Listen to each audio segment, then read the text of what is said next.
What's going on, everybody? It is late, very late. I usually would never upload anywhere near this late unless it was like a Huskies post game, because the Huskies games have a habit of starting at like 7:30. But no, that's not this video.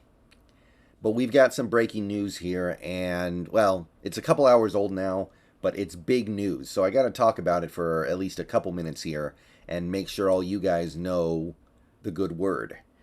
And the good word is from Adam Schefter, who dropped two nuggets of info on us fairly late tonight, a couple hours ago. So this first one, Lockett expected to play versus the Giants. I kind of expected that. I didn't think Lockett was going to miss the game. I kind of figured he would play. I don't know how effective he's going to be. I don't know if it's a great idea for him to play, but I never got the sense that his injuries really had his ability to play in the game at risk, unless the rib injury was really something. But I felt like Lockett would play, and we now have word that he's going to from Adam Schefter. Now that's not the big shock here. That's not the big upset here. DK Metcalf expected to play versus the Giants per Adam Schefter. So DK Metcalf, after all that, may not miss a single game. That's the upset here. I was not expecting Metcalf to be able to play in this game. I know he practiced a little bit on Friday, but I just wasn't seeing it. And no matter, I felt like maybe the team was using it as a smokescreen to make the Giants not sure what to prepare for. But I didn't think we'd actually get here and hear that he's ready to go.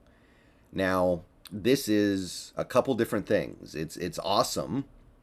It's awesome that we might have him on the field for an important game because we're better with him than with DK than without DK. It's awesome that he's willing to put himself at risk like this, despite the fact that he's already gotten paid. Like he's not pulling a Tyron Smith and sitting games out with little injuries because I already got the money in the bank. No, he's going to put himself out there, even though he's putting himself at risk, even though he's probably less than 100%. So none of that. So in some ways, it's awesome. But it's also going to be terrifying. And I know the CenturyLink turf is not as bad as like the San Francisco field, the Rams Chargers field that people have been talking about all week.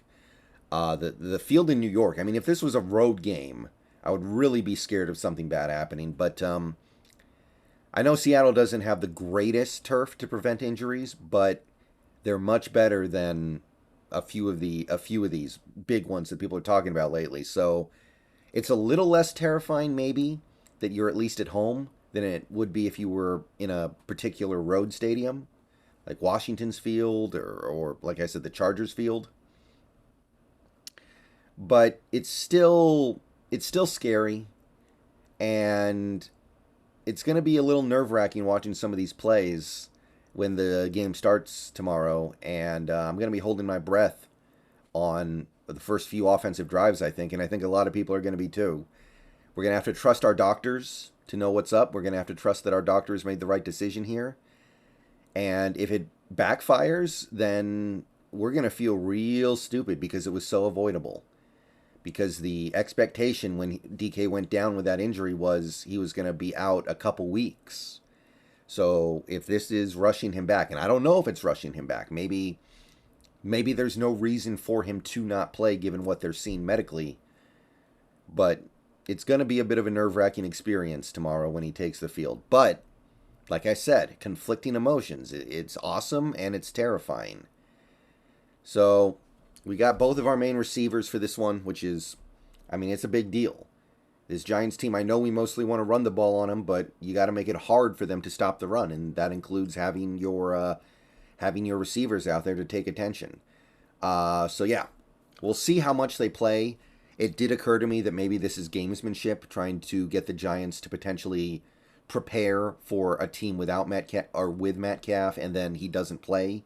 He's just active because it was necessary for the ruse. Like maybe. It's occurred to me that he could just be a decoy. He could only play a handful of plays. He could be just like somebody who's there to keep the safety honest until the Giants figure out what's going on. Like that's all kind of run through my head. That's all very possible. But the headline right now is Lockett and Metcalf are playing. We also promoted a Cade Johnson from the practice squad, so he might get into an NFL game here, which is, I mean, that's cool, right? It wouldn't be cool because it would probably mean that Lockett and or Metcalf were not able to play, but Cade getting called up is cool. They called up Bruce Irvin as well, so he's likely to play, which is cool. Of course, we like Bruce around here. And Travis Homer has been activated, so we now have that third running back for sure. All right, that's what's going on right now. But hey, big news. It's a bit of a surprise to me. I think it's going to be a surprise to a lot of people. We're going to have Metcalf for at least the start of this Giants game. We'll see where we go from here, but that's better than we thought where most of us thought we would be. See you guys later. Go Hawks.